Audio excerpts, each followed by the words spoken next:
বাংলাদেশের সাম্প্রতিক ইতিহাসে একটি নাম বারবার উচ্চারিত হয়েছে, আর সেটি হচ্ছে হাসনাত আব্দুল্লাহ। আমাদেরকে মেরে তারপরে যে কোনো সিদ্ধান্ত বাস্তবায়ন করতে we are open to kill.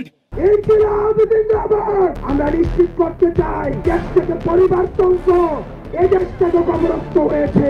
আমার সোনার বাংলা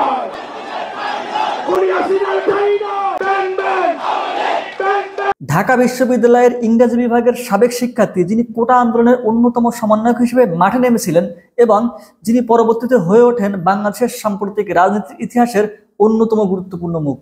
2024 সালের কোটা সংস্করণ আন্দোলন থেকে শুরু করে ঐতিহাসিক জুলাই গণ অভ্যুত্থান পর্যন্ত, যার নেতৃত্বে ছাত্র জনতা একত্রিত হয়ে গড়ে তুলেছিল নতুন এক রাজনৈতিক বাস্তবতা। আর এই বৈষম্যবিরোধী ছাত্র আন্দোলনের সূত্র ধরে বাংলাদেশের অন্যতম স্বৈরশাসক শেখ হাসিনা 2024 সালের 5ই আগস্ট পদত্যাগ করতে বাধ্য হন এবং তিনি দেশ থেকে পালিয়ে যান। এই ভিডিও থেকে আমরা জানবো কিভাবে হাসনাত আব্দুল্লাহ একজন সাধারণ ছাত্র থেকে হয়ে উঠলেন বর্তমান বাংলাদেশের রাজনৈতিক প্রেক্ষাপটের একজন আলোচিত মুখ, এবং তিনি কেমনে হয়ে উঠলেন জাতীয় নাগরিক পার্টি বা এনসিপির দক্ষিণাঞ্চলীয় প্রধান সংগঠক। তার ব্যক্তিগত জীবন, রাজনৈতিক দর্শন এবং ভবিষ্যৎ পরিকল্পনা নিয়েও এই ভিডিওতে বিস্তারিত আলোচনা করা হবে।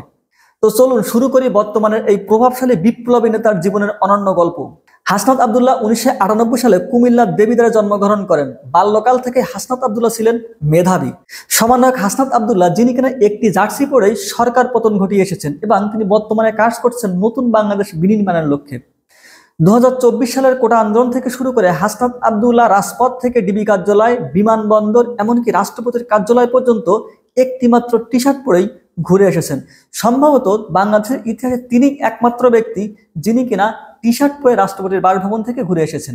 নীলাভ বর্ণের টি শার্টটির বাম পাশে ঢাকা বিশ্ববিদ্যালয়ের মনোগ্রাম এবং মাঝখানে ইংলিশ লেখা দেখে খুব সহজেই অনুমান করা যায় টি শার্টটি ঢাকা বিশ্ববিদ্যালয়ের ইংলিশ ডিপার্টমেন্টের ছাত্রদের কর্তৃক তৈরিকৃত একটি টি শার্ট।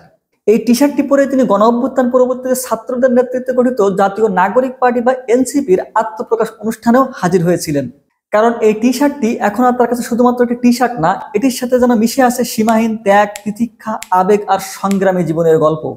স্কুল জীবন থেকেই তিনি ছিলেন মেধাবী। 2014 সালে তিনি কুমিল্লার দেবিদ্বার থানার Debidwar Riazuddin pilot model high school থেকে কৃতিত্বের সাথে এসএসসি পাশ করেন।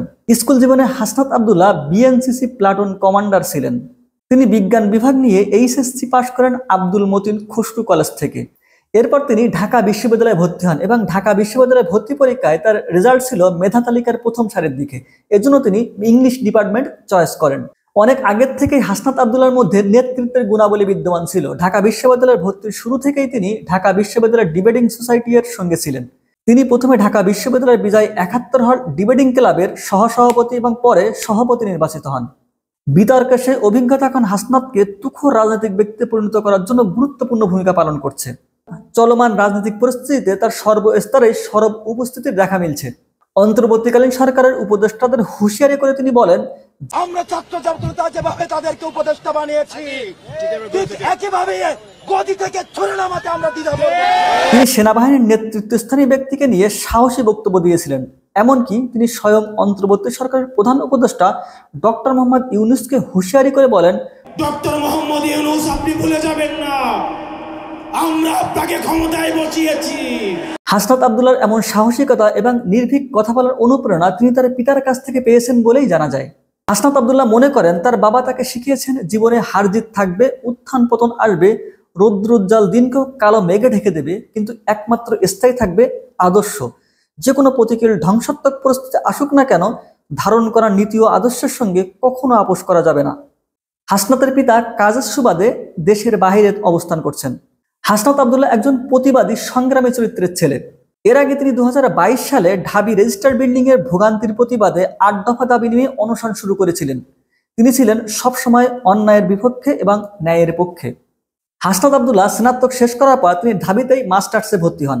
2023 সালে তিনি 3.56 সিজিপি নিয়ে মাস্টার্স শেষ করেন। এর সাথে সাথে হাসনাত আব্দুল্লাহ সাংবাদিকতার পেশার সাথেও যুক্ত ছিলেন। 2017 সাল থেকে হাসনাত শেয়ার বিজ নামক একটি পত্রিকার ঢাকা বিশ্ববিদ্যালয়ের প্রতিনিধি হিসেবে কর্মরত ছিলেন। হাসনাত আব্দুল্লাহ কয়েকটি বেসরকারি শিক্ষা প্রতিষ্ঠানের শিক্ষকের দায়িত্ব পালন করেছেন। এছাড়াও তিনি একজন অনলাইন ইনস্ট্রাক্টর। তার ইনকামের উৎস নিয়ে প্রশ্ন ওঠায় হাসনাত আব্দুল্লাহ তার ইনকামের উৎস হিসেবে নিজের একটি প্রতিষ্ঠান আছে বলে গণমাধ্যমকে জানিয়েছিলেন। ছাত্র জীবনে হাসনাত আব্দুল্লাহ লেখালেখিতেও বেশ পারদর্শী ছিলেন। হাসনাত আব্দুল্লাহ সরকারি চাকরিতে কোটা বিরোধী ছাত্র আন্দোলনের অন্যতম সমন্বয়ক ছিলেন, যা পরবর্তীতে শেখ হাসিনার ক্ষমতা থেকে অপসারণের আন্দোলনে পরিণত হয়। তিনি আন্দোলনের প্রথম থেকে বিভিন্ন প্রকার স্লোগান, বক্তৃতা এবং কর্মসূচির ঘোষণা দিয়েছিলেন।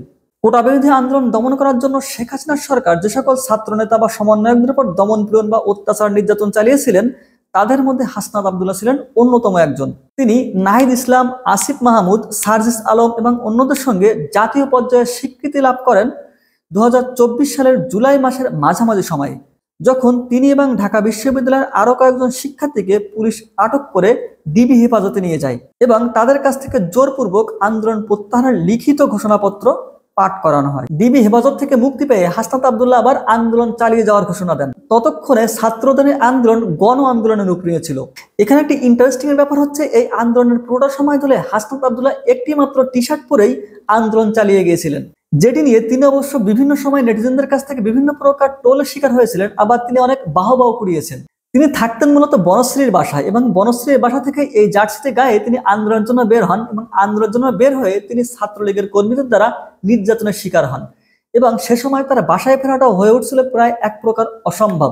এই জন্যই তিনি সে সময় মনে মনে একটি প্রতিজ্ঞা করেন যে সরকার পতন না হওয়া পর্যন্ত এই টি শার্ট তিনি আর গায়ের থেকে খুলবেন না। আর বৈষম্য বিরোধী সেই আন্দোলনের রেস্ট ধরেই 5ই আগস্ট বাংলাদেশের স্বৈরাচারী প্রধানমন্ত্রী শেখ হাসিনা পদত্যাগ করতে বাধ্য হন এবং তিনি দেশ থেকে পালিয়ে যান। শেখ হাসিনার পদত্যাগের পর তিনি এবং তার সংগঠন নোবেলজয়ী ডক্টর মোহাম্মদ ইউনূসকে প্রধান করে অন্তর্বর্তীকালীন সরকার গঠনের আহ্বান জানান। 2024 সালের আগস্ট মাসে হাসনাত আব্দুল্লাহ রাজধানীর সচিবালয় এলাকায় আনসার সদস্যদের সঙ্গে শিক্ষার্থীদের সংঘর্ষে গুরুতর আহত হয়ে ঢাকা মেডিকেল কলেজ হাসপাতালে ভর্তি হন। গত জানুয়ারি মাসে ঢাকা বিশ্ববিদ্যালয় ও 7 কলেজের শিক্ষার্থীদের মধ্যে হওয়া সংঘর্ষ থামাতে বৈষম্য বিরোধী ছাত্র আন্দোলনের আহ্বায়ক হাসনাত আব্দুল্লাহ রাতের বেলায় সশরীরে ঘটনাস্থলে উপস্থিত হয়ে পরিস্থিতি নিয়ন্ত্রণের চেষ্টা করে প্রশংসায় ভাসেন। তিনি বিভিন্ন সময় বিভিন্ন টিভি চ্যানেলে আন্দোলনের যৌক্তিকতা নিয়ে বিভিন্ন মেধাবী সাক্ষাৎকার প্রদান করেন। এছাড়াও তিনি তার বিভিন্ন টক শোতে বক্তৃতার কনফিডেন্স এবং রাজপথে নেতৃত্বের গুণাবলীর কারণে খুব দ্রুতই গণমাধ্যমে একটি পরিচিত মুখ হয়ে উঠেছেন এবং তিনি খুব সহজেই অন্যান্য সমন্বয়কদের থেকে নিজেকে আলাদাভাবে পরিচিত করতে সক্ষম হয়েছেন। 2024 সালের 12 অক্টোবর তিনি বিবাহ বন্ধনে আবদ্ধ হন। তার স্ত্রীও একজন ঢাকা বিশ্ববিদ্যালয়ের শিক্ষার্থী।